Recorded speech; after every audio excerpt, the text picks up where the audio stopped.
So it's quite obvious that London is changing completely. In the past 10 years, we've seen lots of change from new developed areas to new buses. Now, obviously, buses are no exception.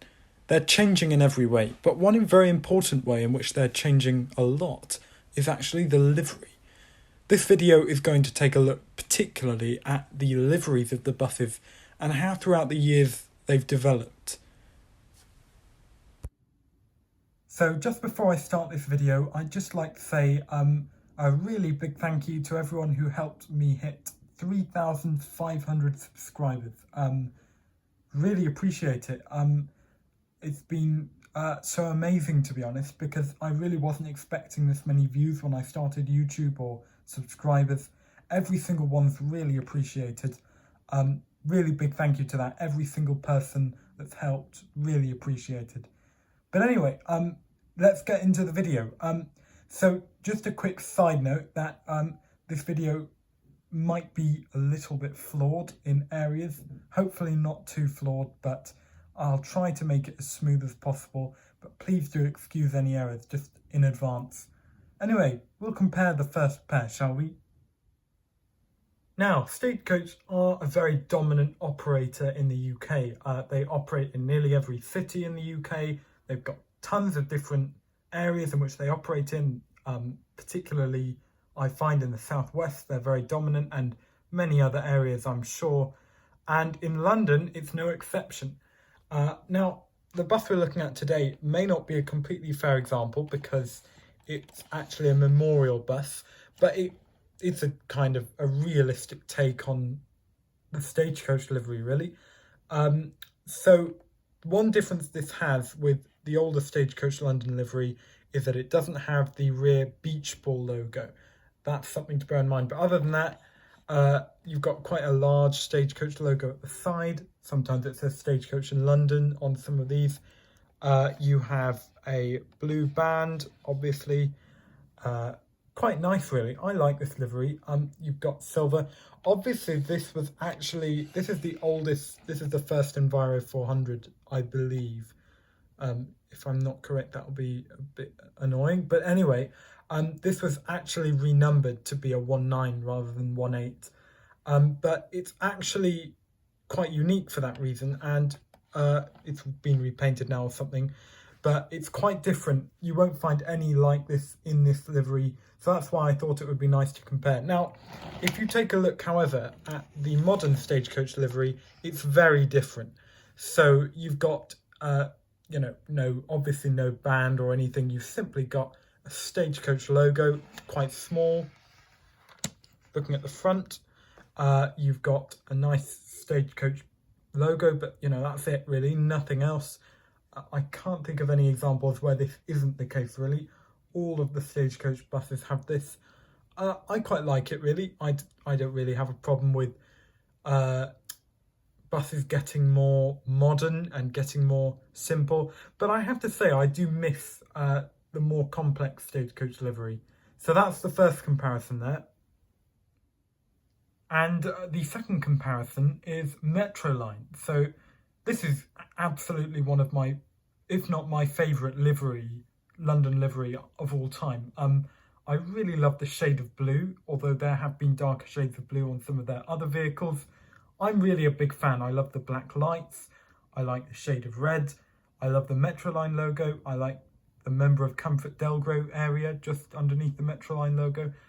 I think it's really nice. I think on the rear, I like that you've got silver lights. I think that works really well.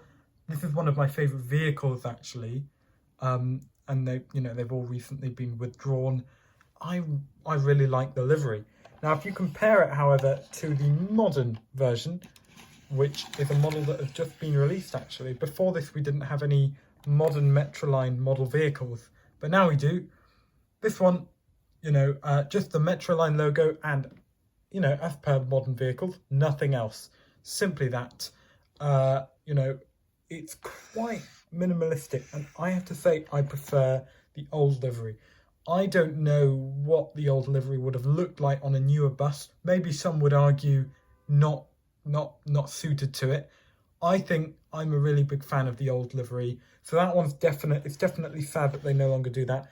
One thing that's common now, as you may notice, is that they put the London buses logo there. That is one area where I really like. In fact, that's probably my favourite part, if any, about the more modern liveries. Moving swiftly on, we find ourselves in the midst of the London General livery. This livery is once again a livery I just adore. It's just really nice. You've got a dark grey kind of band along the bottom. You've got silver lights. You've got a really nice chunky London General logo. I really like, this is one thing that is a really big advantage of having really different liveries, is that it's really easy to distinguish between the types of different vehicles, as you can see. Silver lights on the rear. I really like this livery. I think there are one or two vehicles that still carry this livery. I think some of them are Orpington, Metrobus Orpington.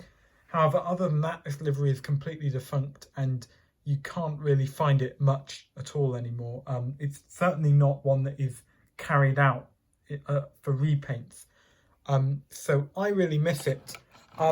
As for its replacement livery, it's very simple. Go ahead, they just put London Central or London General underneath in really tiny writing that you obviously can't see right now. Not all of them completely look like this. You've got a couple with slightly darker shades of red, I think, and you've also got different types of vehicles, like you've got MCVs and so on. But, you know, apart from that, it is quite plain. I miss the old livery, I have to say. That is my opinion. I have to make that quite clear. This is all my opinion. You're entitled to disagree. I'm not saying anyone should agree with me. I'm just saying this is my opinion. Only saying that because sometimes I think people get confused. Sometimes people think I'm saying this should be done or this, because it's not, you know, it's not cost effective for people to keep thinking up new liveries. I'm not suggesting they're doing a bad job. I'm simply stating which looks better from a design perspective.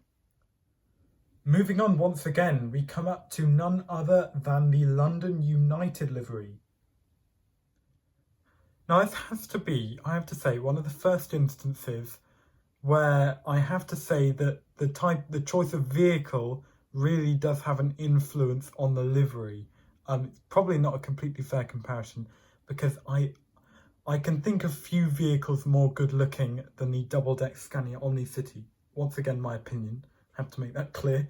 But I don't think that the ALX 400 is a bad looker. I just think the Omni-City dwarfs, completely destroys anything next to it, without trying to sound cheesy saying destroyed, sorry.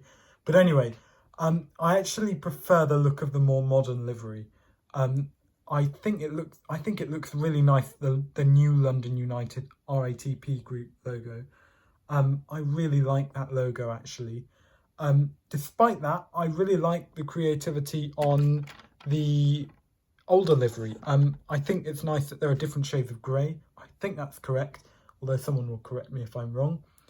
I think it's nice how you've got an upper area that is grey, well, kind of more cream, and then you've got a grey lower area. These are cracking vehicles, both of them. I'm not sure of the states of the vehicles now. They're probably somewhere else in the UK. Both really nice routes as well. Yeah, I think I'm probably just a fan of the Omni-City and also a fan of the new livery. I quite like the minimalist look. Not something I can say about every London livery, really. I guess, yeah, it just suits it better. I guess that's an argument in some ways. Some of the other liveries, as I've said, I really like the look of the older livery, but in this case, I like the newer livery, definitely. Now here we've actually got an operator that no longer operates in London and haven't been doing so for the past 6-7 years. And this is First London. Now, many people will remember First London, and First still operates in other parts of the UK and it operates trains. However, this was a really personal favourite livery of mine. I really liked the old livery, I have to say, if I can get the other one out of the way. I think this livery looked really nice personally. I love the way at the front by the blinds you've got the first logo. Brings back a lot of nostalgia seeing that actually. You've got the, don't know what you'd call it, swipe by the side. Useless with words, so just have to bear with that. Please let the bus go first. Yeah, lots of different badging to it. I think it's a nice livery, and it kind of reflects similar to the one used on their trains, which I quite like. Moving on, it's obviously much more minimal, but I quite like it. This is the first London livery of about 2011. Yeah, it's a 2011 bus, so that would make sense. It's similar to the other ones, really. Just got the first logo. You've got nothing to say really about the lights. Nothing's coloured. It's all just plain, but it works quite well, I think. It's weird how just sometimes the company logo can change whether being plain suits it or not. I think this does. Not all of them do. And finally, we have a company that changed names. So this is one of the few plain London liveries, you could argue. It didn't actually have any particular livery functions to it, but it did change name. So that is the only comparison that can be made here. I preferred the name Travel London.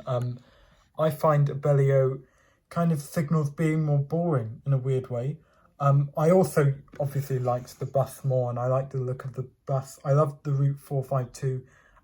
Yeah, but I guess, yeah, I personally liked the name Travel London. Obviously, you still have Travel West Midlands and the Midlands, and but that's the only comparison that can be made there.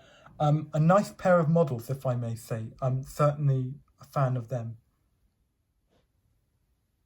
And that concludes the comparison of London liveries and how they've changed. I hope you've liked the video. If you do, please let me know in the comments. Please like the video, it really helps. Once again, thank you very much for all the support from all my subscribers, really appreciate it.